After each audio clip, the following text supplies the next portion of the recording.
નમસ્કાર મિત્રો, સ્વાગત છે આપ સર્વેનું મારી યુટ્યુબ ચેનલ સ્ટડી પોઈન્ટમાં. ચેનલને સબસ્ક્રાઈબ કરો અને વિડીયોને લાઇક કરો, શેર કરો અને નવા વિડીયોના નોટિફિકેશન માટે બેલ આઇકન દબાવો.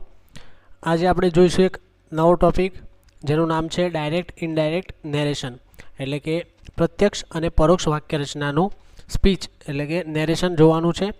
તેનું ઇન્ટ્રોડક્શન જોઈશું આજે. તો શરૂ કરીએ.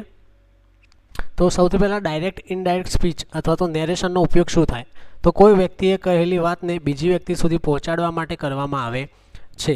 જેમ કે ઉદાહરણથી આપણે સમજીએ કે રવિએ કહ્યું હું વ્યસ્ત છું, એટલે કે ઇંગ્લિશમાં એવું થાય કે Ravi sad he is busy.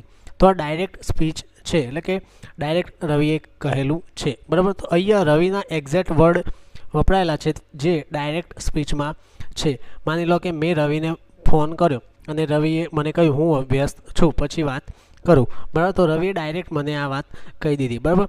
જો હવે આપણે આ વાતને બીજાને જણાવીએ, બરાબર, જેમ કે રવિએ કહ્યું કે તે વ્યસ્ત હતો, Ravi said that he was busy, આ ઇનડાયરેક્ટ સ્પીચ બને છે. માની લો કે મેં રવિને ફોન કર્યો તો રવિએ મને કીધું કે હું વ્યસ્ત છું, તો આ ડાયરેક્ટ એને મને વાત કરી. હવે મારો કોઈ બીજો મિત્ર છે જેનું નામ કિશન છે, બરાબર, એ મને મળે અને કહે કે મારે રવિનું કામ છે, તો હું રવિને કોલ કરું, બરાબર. તો રવિને મેં કોલ કર્યો હતો તો રવિએ કીધું કે હું વ્યસ્ત છું, બરાબર. તો હું મારો બીજો મિત્ર જે કિશન મને મળ્યો તેને મને કહ્યું કે મારે રવિનું કામ છે, તો હું રવિને ફોન કરું. તો હું કિશનને કહી દઉં ભાઈ રવિને મેં ફોન કર્યો હતો ત્યારે તે વ્યસ્ત હતો, એટલે તું એને ફોન ના કરે. તો જે ત્રીજો વ્યક્તિ કિશન નામનો વ્યક્તિ મને મળ્યો, તો આ રવિએ જે વાત કીધી એ જ વાત મેં એને એ જ શું કહેવાય કે એ જ અર્થમાં મેં કિશનને તે વાત કીધી, બરાબર. એટલે કે જ્યારે બે વ્યક્તિની વાત કોઈ ત્રીજા વ્યક્તિને કરવામાં આવે ત્યારે તેને આપણે ઇનડાયરેક્ટ સ્પીચમાં કન્વર્ટ કરીને કહેતા હોઈએ છીએ. ઘણીવાર આપણે ગુજરાતી વ્યાકરણમાં પણ ઇનડાયરેક્ટ સ્પીચ અને ડાયરેક્ટ સ્પીચનો ઉપયોગ કરતા હોઈએ છીએ. જો આપણને ખબર હોય તો આપણે સમજી શકીએ અને ના ખબર હોય તો આપણે બોલીએ, પણ આપણને ખબર ના હોય કે આપણે ડાયરેક્ટ ઇનડાયરેક્ટ સ્પીચનો ઉપયોગ કરેલો છે. એટલા માટે એક વ્યક્તિએ કહેલી વાતને બીજી વ્યક્તિને રિપોર્ટ કરવા માટે આપણે ડાયરેક્ટ ઇનડાયરેક્ટ સ્પીચનો ઉપયોગ કરતા હોઈએ છીએ. તો એ ઇનડાયરેક્ટ સ્પીચમાં અહીંયા આપણે રવિના એક્ઝેક્ટ વર્ડ રિપીટ કર્યા નથી. જેમ કે રવિએ કીધું હું વ્યસ્ત છું, તો આપણે ઇનડાયરેક્ટ સ્પીચમાં એમ નથી કહેતા કે હું વ્યસ્ત છું, આપણે એમ કહીએ છીએ રવિએ કહ્યું કે તે વ્યસ્ત હતો, પરંતુ તેણે શું કહ્યું તે બીજાને જણાવ્યું છે, બરાબર. તેની વાક્ય રચનામાં આપણે ફેરફાર કરીએ છીએ, પરંતુ તેનો અર્થ તો તે સમજાય એ રીતે જ હોય છે. એટલે ડાયરેક્ટ સ્પીચમાં વ્યક્તિના મૂળ ચોક્કસ શબ્દો હોય છે અને ઇનડાયરેક્ટ સ્પીચમાં વ્યક્તિએ કહેલી વાતનો અહેવાલ રિપોર્ટ આપણે આપતા હોઈએ છીએ કોઈ ત્રીજી વ્યક્તિને, એટલે તેને રિપોર્ટેડ સ્પીચ કહેવામાં આવે છે. ઓકે, આગળ વધીએ. હવે અહીંયા ડાયરેક્ટ ઇનડાયરેક્ટ નેરેશનનું ઇન્ટ્રોડક્શન એટલે કે નેરેશન એટલે કે સ્પીચ. તો સૌથી પહેલાં નેરેશન એટલે શું? તો સમજીએ કે જ્યારે કોઈ વ્યક્તિએ કહેલી વાતને આપણે બીજી વ્યક્તિને જણાવીએ છીએ ત્યારે તેને નેરેશન અથવા તો સ્પીચ કહેવામાં આવે છે, બરાબર. આગળ વધીએ. તો ઉદાહરણ લઈને આપણે સમજીએ કે Ravi said I am happy, એટલે રવિએ કહ્યું કે તે ખુશ છે. તો અહીંયા રવિ પોતે જે શબ્દો બોલ્યો છે એ શબ્દો આપણે એ જ રીતે લખ્યા છે. આને કહેવાય ડાયરેક્ટ સ્પીચ. ડાયરેક્ટ એટલે કે પ્રત્યક્ષ, બરાબર, એટલે કે પ્રત્યક્ષ એને બોલ્યો છે કે તે ખુશ છે, અર્થાત કોઈ વ્યક્તિએ જે શબ્દો બોલ્યા છે તે જ શબ્દોમાં તેની વાત રજૂ કરી છે. હવે આપણે આ જ સેન્ટેન્સને આપણે આ રીતે પણ લખી શકીએ કે Ravi said that he was happy. તો એ જો આઈ એમ હેપી છે એટલે કે વર્તમાન કાળ છે અને અહીંયા હી વોઝ હેપી એટલે કે ભૂતકાળ કરેલો છે.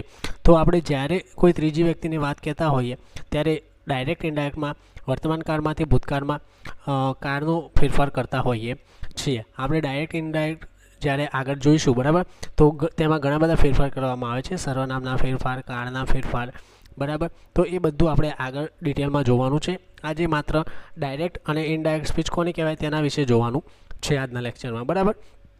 તો અહીંયા રવિએ જે એક્ઝેક્ટ વર્ડ કયા હતા તે આપણે રાખ્યા નથી. અહીંયા રવિએ શું કીધું? Ravi said I am happy. આપણે તેનું ઇનડાયરેક્ટ સ્પીચમાં શું કન્વર્ટ કર્યું? Ravi said that he was happy, પરંતુ તેની વાતનો અર્થ જાળવી રાખીને સેન્ટેન્સ બદલ્યું છે. આને કહેવાય ઇનડાયરેક્ટ સ્પીચ અથવા તો રિપોર્ટેડ સ્પીચ. એટલે કે રવિનો જે અર્થ હતો તે અર્થ તો એમ જ રહે છે, પરંતુ શું કહેવાય કે અર્થ જાળવીને આપણે સેન્ટેન્સ બદલીએ છીએ. અહીંયા ડાયરેક્ટ સ્પીચમાં વર્તમાન કાળ હતો અને ઇનડાયરેક્ટ સ્પીચમાં આપણે ભૂતકાળ કરીએ છીએ. તો આ રીતે કાળનો પણ ફેરફાર જોવા મળે છે ડાયરેક્ટ સ્પીચમાંથી ઇનડાયરેક્ટ સ્પીચમાં રૂપાંતર કરતી વખતે, બરાબર. આગળ વધીએ. હવે ડાયરેક્ટ સ્પીચ શું છે? તો સ્પીકરના એક્ઝેક્ટ વર્ડને કોટેશન માર્ક્સ માં રજૂ કરવામાં આવે તેને ડાયરેક્ટ સ્પીચ કહે છે. કોટેશન એટલે કે અવતરણ ચિહ્ન, બરાબર. ચિહ્નો આવે છે ક્વેશ્ચન માર્ક, પછી એક્સક્લેમેશન માર્ક એટલે કે પ્રશ્ન ચિહ્ન, ઉદ્ગાર ચિહ્ન, એ રીતે કોટેશન માર્ક એટલે કે પેલું અવતરણ ચિહ્ન આવે છે ને. અહીંયા જો એક્ઝામ્પલમાં લખ્યું છે હી સેડ, પછી અલ્પવિરામ અને પછી ડબલ ઇન્વર્ટેડ કોમા છે જેને કહેવાય કોટેશન માર્ક. એમાં લખ્યું છે આઈ એમ ટાયર્ડ. તો અહીંયા આઈ એમ ટાયર્ડ તો આ સ્પીકરના એક્ઝેક્ટ વર્ડ છે, એટલે કે તે બોલ્યો કે હું થાકેલો છું, બરાબર. એટલે આ ડાયરેક્ટ સ્પીચ થાય છે. તો યાદ રાખવાનું કે ડાયરેક્ટ સ્પીચમાં જે વર્ડ્સ હોય સ્પીકરના તે કોટેશન માર્કમાં દર્શાવવામાં આવે છે, બરાબર.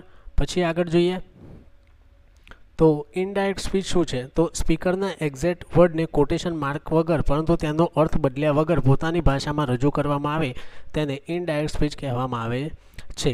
એટલે કે આ જ્યારે આપણે ઇનડાયરેક્ટ સ્પીચમાં રૂપાંતર કરતા હોઈએ છીએ તો ડાયરેક્ટ સ્પીચમાં જે ઇન્વર્ટેડ કોમા હોય છે તેને આપણે દૂર કરીએ છીએ અને વિધાન વાક્ય તરીકે લખતા હોઈએ છીએ. અહીંયા પણ એક્ઝામ્પલ આપ્યું છે કે ડાયરેક્ટ સ્પીચમાં જો હી સેડ પછી અલ્પવિરામ અને ડબલ ઇન્વર્ટેડ કોમામાં આઈ એમ ટાયર્ડ લખેલું છે અને પછી ઇન્વર્ટેડ કોમા પૂર્ણ કર્યું છે તો તેનું ઇનડાયરેક્ટ કરીએ તો હી સેડનું હી સેડ, પછી વચ્ચે કંજક્શન તરીકે આપણે ધેટ મૂકીએ છીએ, પછી આઈનું હી કરવાનું, પછી એમ વર્તમાનકાળ છે તો તેનું ભૂતકાળ વોઝ કરીએ અને ટાયર્ડનું ટાયર્ડ અને પછી પૂર્ણ વિરામ મૂકેલું છે. અહીંયા જો તમે ડાયરેક્ટમાં ડબલ ઇન્વર્ટેડ કોમા હતા તે આપણે ઇનડાયરેક્ટ સ્પીચમાં હટાવી દઈએ છીએ. એટલે અહીંયા આપણે કોટેશન માર્ક દૂર કર્યા અને સેન્ટેન્સના જરૂરી પાર્ટ્સમાં ફેરફાર કર્યો. તો કયા કયા ફેરફાર કર્યા? તો એક તો જો કંજક્શન ધેટ મૂક્યું, પછી આઈનું હી કર્યું, એમનું વોઝ કર્યું. તો આટલા બધા ફેરફાર આપણે ડાયરેક્ટ સ્પીચમાંથી ઇનડાયરેક્ટ સ્પીચ કરતી હોય તે કરવાના આવે છે. એવા ઘણા ફેરફાર કરવાના આવે છે જે આપણે આગળ જેમ જેમ ડાયરેક્ટ ઇનડાયરેક્ટ શીખીશું તેમ આપણને ખબર પડશે, બરાબર. આગળ જોઈએ તો નેરેશનમાં મુખ્ય બે પાર્ટ્સ હોય છે. ડાયરેક્ટ સ્પીચમાં સામાન્ય રીતે બે ભાગ હોય છે, બરાબર. એક હોય રિપોર્ટિંગ વર્બ અને એક હોય રિપોર્ટેડ સ્પીચ, બરાબર. એક્ઝામ્પલ તરીકે અહીંયા જો વાક્ય આપ્યું છે હી સેડ પછી અલ્પવિરામ પછી ડબલ ઇન્વર્ટેડ કોમામાં લખ્યું છે આઈ એમ ટાયર્ડ. તો અહીંયા હી સેડ છે એ રિપોર્ટિંગ વર્બ કહેવાય જેને શોર્ટમાં કહેવાય આરવી, બરાબર. અને આઈ એમ ટાયર્ડ એટલે કે તેને કહેવાય રિપોર્ટેડ સ્પીચ જેને શોર્ટમાં કહે છે આરએસ, બરાબર. આરએસ એટલે રોયલ સ્ટેગ ના સમજી લેતા. તો આપણે જ્યારે ડાયરેક્ટ ઇનડાયરેક્ટ શીખીશું ત્યારે કેટલીક વાર હું શોર્ટમાં આરવી અથવા તો આરએસ બોલે તો તમને યાદ રહેવું જોઈએ કે આરવી એટલે રિપોર્ટિંગ વર્બ અને આરએસ એટલે રિપોર્ટેડ સ્પીચ, બરાબર. તો આ મુખ્ય બે ભાગ હોય છે ડાયરેક્ટ સ્પીચમાં. તો આ બે શબ્દો તમને નેરેશનમાં દરેક સેન્ટેન્સમાં સમજવા માટે ખૂબ જ મદદ કરશે, કારણ કે જ્યારે આપણે સમજાવીશું ત્યારે આખું નહીં બોલીએ કેટલીક વાર કે રિપોર્ટિંગ વર્બ કે રિપોર્ટિંગ સ્પીચ, આરવી અથવા તો આરએસ પણ કહીશું. ઓકે, એટલા માટે આ બે મુખ્ય ભાગ છે તે ઓળખવાના કે આ હી સેડ છે રિપોર્ટિંગ વર્બ અને આઈ એમ ટાયર્ડ એ રિપોર્ટેડ સ્પીચ આપેલું છે. આ બે મુખ્ય ભાગ હોય છે, બરાબર. પછી આગળ જોઈએ તો નેરેશનમાં આપણે શું શું શીખવાના છીએ? તો એક છે ડાયરેક્ટ ઇનડાયરેક્ટ સ્પીચ શું છે, બરાબર. આપણે આખી સિરીઝ શરૂ કરીશું, બરાબર, કે ડાયરેક્ટ ઇનડાયરેક્ટ સંપૂર્ણ આપણે શીખવાનું છે. તો એમાં શું શું શીખીશું આજે તે તમને અત્યારે હું કહી દઉં કે ડાયરેક્ટ અને ઇનડાયરેક્ટ સ્પીચ શું છે તે સમજીશું, પછી રિપોર્ટિંગ વર્બ અને રિપોર્ટેડ સ્પીચ વિશે સમજીશું, પછી અસર્વેટિવ અથવા તો ડિક્લેરેટિવ સેન્ટેન્સ એટલે કે હકારાત્મક વાક્ય. અસર્વેટિવ એટલે હકારાત્મક અને ડિક્લેરેટિવ એટલે ડિક્લેર કરતા હોય ને, કેટલાક નિવેદનો હોય કે સામાન્ય વાત કહેતા હોય, વિચારો કહેતા હોય, એ બધા. તો એવા વાક્યો હશે તેનું આપણે ડાયરેક્ટમાંથી ઇનડાયરેક્ટ કરવાનું તે શીખીશું. પછી ઇન્ટ્રોગેટિવ સેન્ટેન્સ એટલે કે પ્રશ્નાર્થવાચક વાક્ય હોય, ઇમ્પેરેટિવ સેન્ટેન્સ એટલે આજ્ઞાર્થવાચક વાક્ય હોય, પછી એક્સક્લેમેટરી સેન્ટેન્સ એટલે કે ઉદ્ગારવાચક વાક્ય, પછી ઓપ્ટેટિવ સેન્ટેન્સ એટલે કે ઈચ્છાર્થવાચક વાક્ય. પછી આ ટેન્સના રૂલ જોઈશું, એટલે કે હમણાં કીધું ને કે વર્તમાનકાળ હોય તો ભૂતકાળ કરીએ તો ટેન્સ કયો હોય ને કયામાં ચેન્જ થાય તે રૂલ્સ પણ શીખીશું. પછી પ્રોનાઉન ચેન્જના રૂલ, માની લો કે અહીંયા હમણાં આગળ આપણે જોયું કે આઈ હતું તો તેનું હી કર્યું તો એ પ્રોનાઉન કોના આધારે બદલાય, બરાબર, એ પણ જોઈશું. અને ટાઈમ અને પ્લેસ બદલવાના પણ રૂલ જોઈશું. જેમ કે વર્તમાનકાળમાં ટુડે આપેલું હોય તો આપણે ઇનડાયરેક્ટ કરતી હોય ટુડેનું ધેટ ડે કરવું પડે છે. તો આ બધા નિયમો આપણે આગળના લેક્ચરમાં શીખીશું, બરાબર. આગળ જોઈએ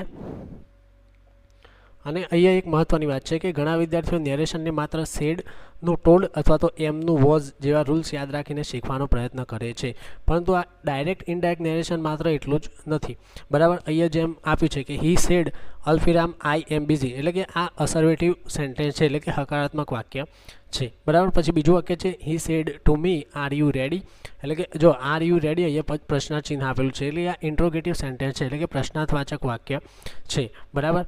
પછી ત્રીજું વાક્ય છે he said to me open the door, એટલે કે તેને મને કીધું, શું કીધું, દરવાજો ખોલો. તો આ એક આજ્ઞાર્થ વાક્ય છે. આપણે એક્ટિવ વોઇસ અને પેસિવ વોઇસમાં પણ આજ્ઞાર્થ વાક્ય પ્રશ્નાર્થ વાક્ય જોયા હતા, તો એ રીતે અહીંયા પણ આજ્ઞાર્થ વાક્ય પ્રશ્નાર્થ વાક્ય દરેક વાક્યો આવી શકે છે. તો અહીંયા જો ઓપન ધ ડોર એટલે કે આ ઇમ્પેરેટિવ સેન્ટેન્સ એટલે કે આજ્ઞાર્થ વાચક વાક્ય છે. પછી છેલ્લું છે he said what a beautiful place, એટલે કે આ એક્સક્લેમેટરી સેન્ટેન્સ છે. અહીંયા જો પ્લેસ પછી ઉદ્ગાર ચિહ્ન આપેલું છે, બરાબર. તો અહીંયા આ ઉદ્ગારવાચક વાક્ય બને છે. તો આપણે અહીંયા જુદા જુદા પ્રકારના વાક્યો છે, હકાર વાક્ય છે, પ્રશ્નાર્થ વાક્ય છે, આજ્ઞાર્થ વાક્ય છે, ઉદ્ગાર વાક્ય છે. તો એ દરેક શું કહેવાય કે જે વાક્યો છે દરેક પ્રકારના, તે દરેક પ્રકારના વાક્યોના આધારે આપણે ડાયરેક્ટમાંથી ઇનડાયરેક્ટમાં ફેરવવા માટેના નિયમો અલગ હોય છે. એટલા માટે આપણે એટલું ન યાદ રાખવાનું કે સેડ હોય તો ટોલ કરી દીધું અને એમનું વોશ કરી દીધું એટલે આપણને ડાયરેક્ટમાંથી ઇનડાયરેક્ટ કરતાં આવડી ગયું. આપણે વાક્યોના આધારે ફેરફાર કરવાના હોય છે. એટલે આપણે જેમ જેમ શીખીશું તેમ તમને સમજણ પડશે, બરાબર. આગળ જોઈએ તો એક્ઝામ પોઈન્ટ ઓફ વ્યૂથી તમારે આટલું યાદ રાખવાનું કે કોમ્પિટિટિવ એક્ઝામમાં નેરેશનના પ્રશ્નમાં તમને માત્ર રૂલ ખબર હોવું એટલું પૂરતું નથી. તમારે ઝડપથી ઓળખવું પડશે કે સેન્ટેન્સ કયા પ્રકારનું છે. જેમાં આપણે આગળ કીધું કે પ્રશ્નાર્થ છે, ઉદ્ગાર છે, હકાર વાક્ય છે કે આજ્ઞાર્થ વાક્ય છે. તો સૌથી પહેલાં સેન્ટેન્સ ઓળખવાનું કયા પ્રકારનું છે. પછી રિપોર્ટિંગ વર્બ આરવી શું છે, હમણાં આપણે સમજાવ્યું ને આરવી અને આરએસ કોને કહેવાય. પછી ટેન્સ બદલાશે કે નહીં, આપણે કીધું કે ડાયરેક્ટમાંથી ઇનડાયરેક્ટ કરતી વખતે ટેન્સ બદલાય છે, પરંતુ કેટલાક સનાતન વાક્ય હોય, સનાતન સત્ય ધરાવતા અથવા તો વૈજ્ઞાનિક સત્ય ધરાવતા, તો તેમાં આપણે કાર બદલતા નથી. એટલે એવા વાક્ય હોય તો તે આપણે ડાયરેક્ટમાંથી ઇનડાયરેક્ટ કરતી વખતે કાર બદલતા નથી, તે પણ ચેક કરવું પડે. પછી પ્રોનાઉન કેવી રીતે બદલાશે, હમણાં જોયું આઈનું આપણે હી કર્યું, તો પ્રોનાઉન કોના આધારે બદલાય છે તે પણ જોવું પડે. પછી ક્વેશ્ચન છે તો શું બદલાય છે, એટલે કે ઇન્ટ્રોગેટિવ સેન્ટેન્સ હોય તો શું ફેરફાર થશે. જેમ કે હકાર વાક્યમાં આપણે કન્જક્શન તરીકે ધેટ મૂકીએ છીએ, પરંતુ જો ઇન્ટ્રોગેટિવ વાક્ય હોય તો આપણે ધેટની જગ્યાએ ઇફ અથવા તો વેધર મૂકીએ છીએ. પછી કમાન્ડ છે તો શું બદલાય છે, કમાન્ડ એટલે કમાન્ડ ક્યારે કરાય, જો આજ્ઞાર્થ વાક્ય હોય ત્યારે. તો તેમાં શું ફેરફાર થશે ડાયરેક્ટમાંથી ઇનડાયરેક્ટ કરતી વખતે, તે બધું આપણે નિયમો ખબર હોવા જોઈએ, ત્યારે આપણે સાચું ડાયરેક્ટમાંથી ઇનડાયરેક્ટ કરી શકીએ છીએ, બરાબર. તો તે બધું આપણે આવતા લેક્ચરમાં જોવાનું છે, બરાબર. તો અહીંયા આપણે સમજ્યા કે ડાયરેક્ટ ઇનડાયરેક્ટ સ્પીચ કોને કહેવાય, બરાબર. હવે મળીશું નવા લેક્ચરમાં જ્યાં આપણે ડાયરેક્ટમાંથી ઇનડાયરેક્ટમાં ફેરફાર કરવાના જેટલા પણ નિયમો છે તે બધા આપણે એક એક જોઈશું અને દરેક પ્રકારના વાક્યો પણ જોઈશું. તો આગળના લેક્ચરમાં આપણે જોઈશું કે ડાયરેક્ટમાંથી ઇનડાયરેક્ટ સ્પીચ વચ્ચેના મૂળભૂત ફેરફારો કેવી રીતે ફેરફાર કરવામાં આવે છે તે શીખીશું. એટલે તમે જો નેરેશન એટલે કે ડાયરેક્ટ ઇનડાયરેક્ટ શીખવા માગતા હોય તો આપણે જેટલા પણ વિડીયો ડાયરેક્ટ ઇનડાયરેક્ટ સ્પીચના મૂકીશું તમે અવશ્ય જોજો, અને વિડીયો ગમ્યો હોય તો લાઇક કરજો, તમારા મિત્રો સાથે શેર કરજો, અને સ્ટડી પોઈન્ટ યુટ્યુબ ચેનલને સબસ્ક્રાઈબ કરવાનું ભૂલતા નહીં, અને બેલ આઇકન પણ દબાવી દેજો, જેથી નવા વિડીયો આવે તો તમને ઝડપથી નોટિફિકેશન મળી જાય અને તમે વિડીયો જોઈ શકો. ખૂબ ખૂબ આભાર. જય હિન્દ.